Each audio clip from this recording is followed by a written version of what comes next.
Leave the narcissist in the rear view mirror.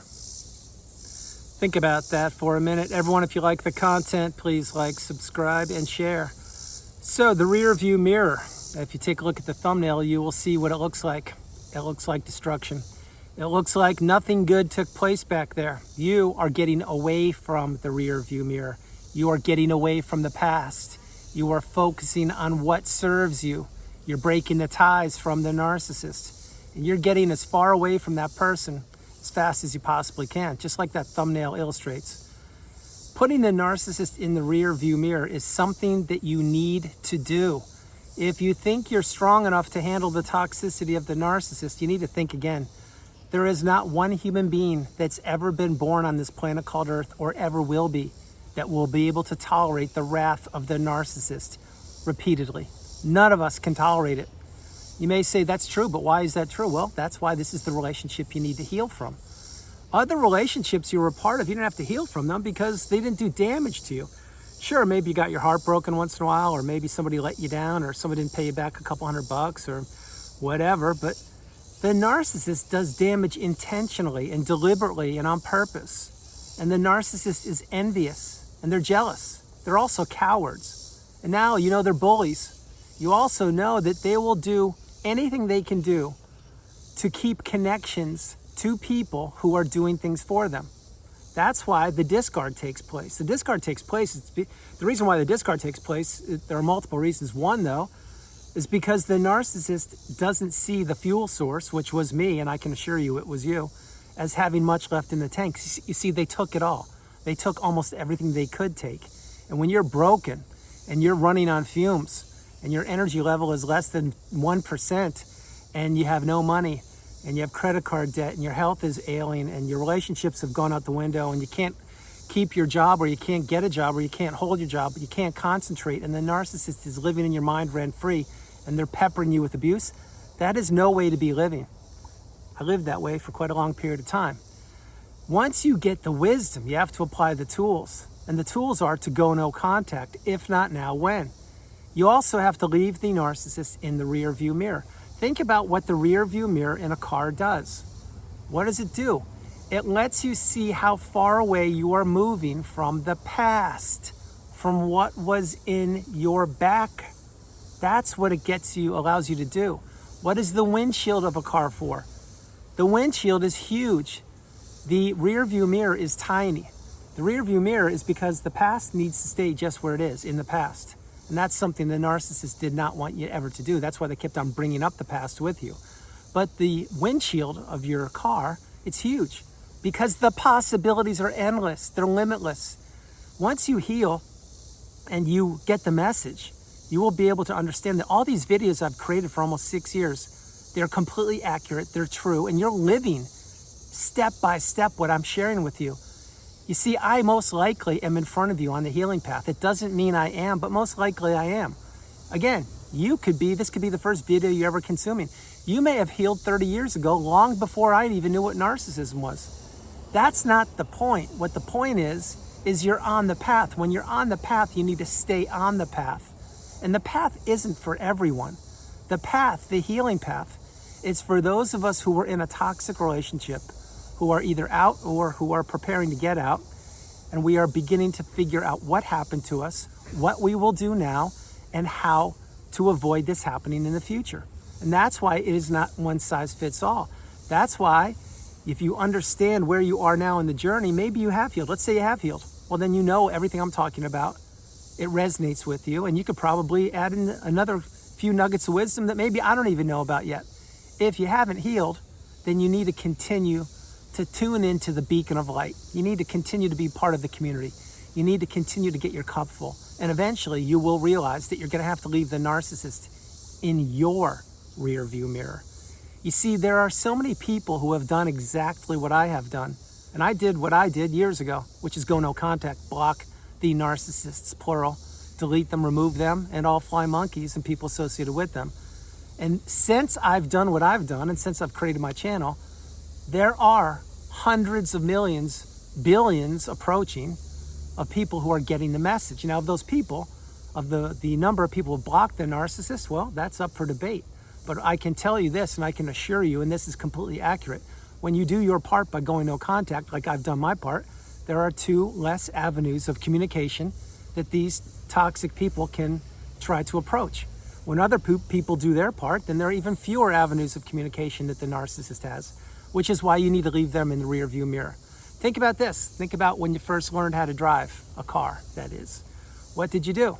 Well, you probably were nervous about taking the test, and you probably were all fidgety in the driver's seat and trying to figure out and moving things. One thing you did move was what?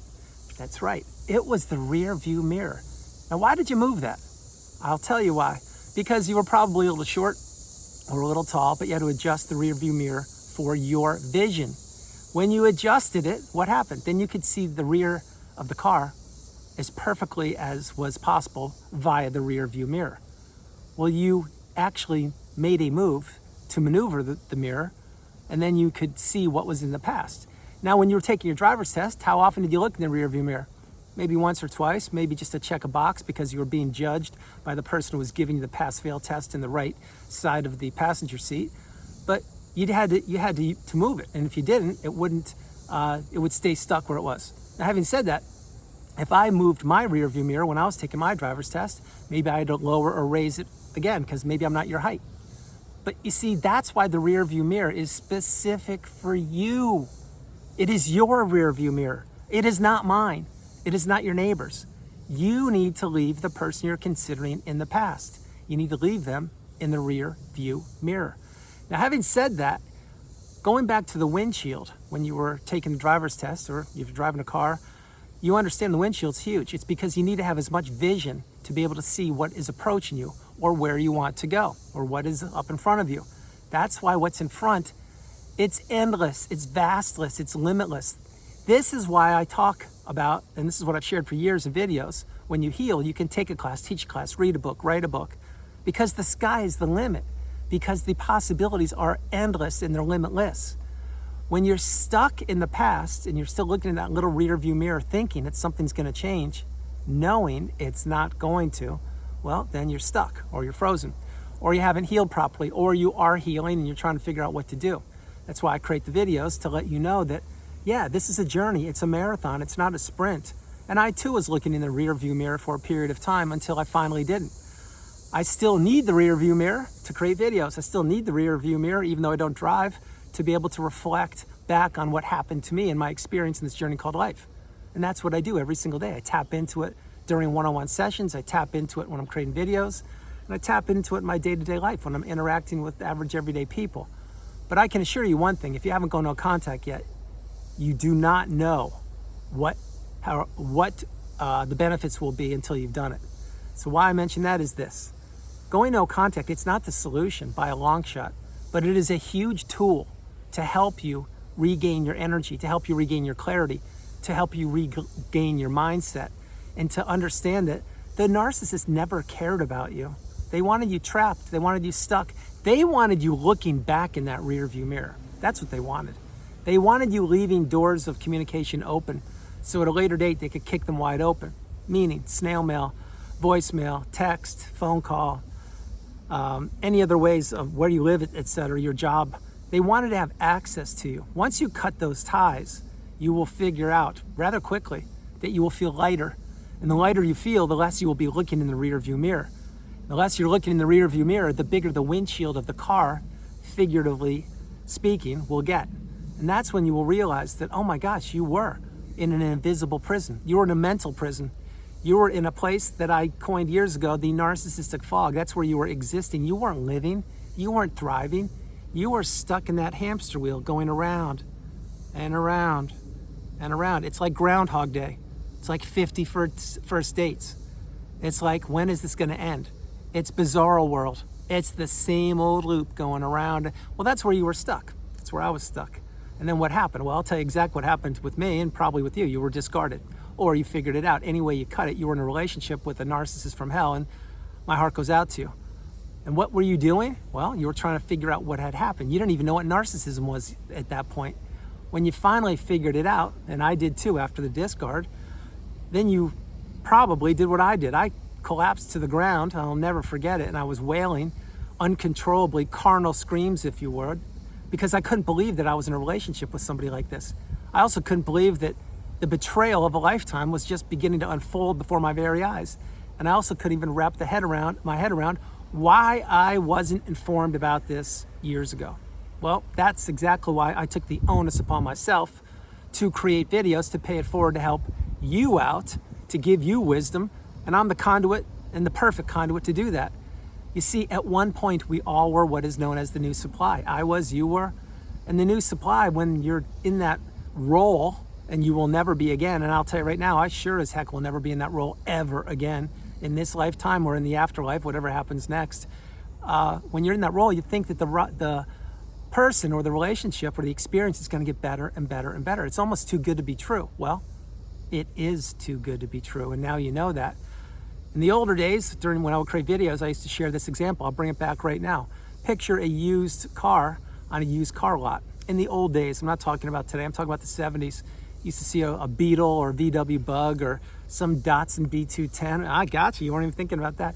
Or whatever these old cars were, Pinto, and they'd be not looking the best, but they had a brand new paint job. And what would people do that didn't know what was going on? They'd go talk to the used car dealer, give them some cash.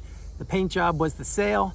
You would drive it off the lot, and then the 4 tires of the car would fall off, and the used car salesperson would be nowhere to be found. Well, that's the illusion. The lure was the paint job on the car, the jalopy, if you will. Well, that's what the narcissist does. They want to make it seem like they're the best thing ever, and you can't live without them. Well, they're the worst thing ever, and you have to live without them.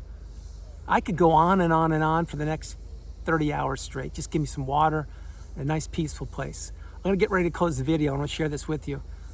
When you leave that person in the rear view mirror, you're protecting yourself. You're insulating yourself. You're putting up a boundary. You're doing something that you need to do.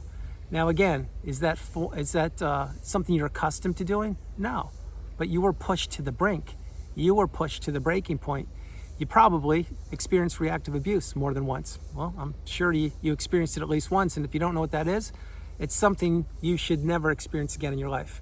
But having said that, eventually you get the message. Nothing's changing when you're caught up in these loops. Nothing ever changes. You try your best to put out the fires. You try your best to work with the person. You try your best to communicate with them and to ask what's going on. What do they keep doing? They keep doing the same old thing, which is this. They keep doing this. Nothing. I don't know what you're talking about. Not my fault. Your problem. I told you I would do this. Or maybe you got the silent treatment. Who knows what you got? What I will tell you is you didn't get TLC. You didn't get a person being authentic or honest or talking with you and saying, yeah, you know what, you're right. I think that I'm a raging narcissist and I need to stop doing this to you. They're never going to do that. What they're going to do is continue to blame you because they're feeding off of you. And that's why once you get the wisdom, you need to understand that these people will never change. They'll be stuck in that loop, and you need to fix the rear view mirror here. I hope you're watching. And you need to make it really small because your windshield is huge now. The rear view mirror is getting smaller and smaller and smaller because you're leaving that relationship and that person in the past. So everyone, that's the video. I hope you liked it. I loved doing it from the beautiful Carolinas. This is Andrew. Namaste. No matter where you are on the planet, you are not alone. I love you all. God bless you. And I'll talk with you tomorrow. Understand a few things. 1, you are more powerful than you even can imagine. Number 2, you need to believe in yourself the way I believe in you. Number 3, the person you're considering, they're not powerful, but they didn't want you knowing your power. Number 4, the person you're considering, they will never change. No matter what you think, they will never change. They're only going to get worse and worse and worse. And number 5, or whatever number I'm going to share this with you. Once you get the wisdom, which means once you really understand how humanity works, that there are different types of human beings, and that not everyone has your best interest at heart, and that narcissism does exist, you need to really tread carefully and tread lightly in this thing called life. I'm not saying not to live your life. I'm not saying not to go have fun. I'm not saying not to go experience everything the world has to offer. What I'm sharing is this. Trust your instincts. Trust your intuition. Pay attention to red flags and use your newfound superpower. Remember, with great power comes great responsibility. You now have the great power. You need to harness it and use it because you can do so much good on this planet, just like I'm doing. You can do so much good, but the goodness will really, really begin to come out once you cut the ties from the narcissist. And you know what I'm talking about. because you've seen me grow over the last 6 years, and you'll watch me grow for another 55 years. And I'm watching you every single step of the way. A big heart for you and a big virtual hug from me to you, no matter where you are on the planet. Remember these words: you are not alone. You're not alone. I'm with you no matter where you are, no matter what you're going through. You will make it. I made it. If I made it, you will make it. The beauty of what I'm sharing now is you have me in your corner. And believe me, I will go to the bell with you to make sure that you do what you need to do. Believe in yourself just the way I believe in you. I love y'all. I'll talk with you tomorrow. Bye, everybody. Bye.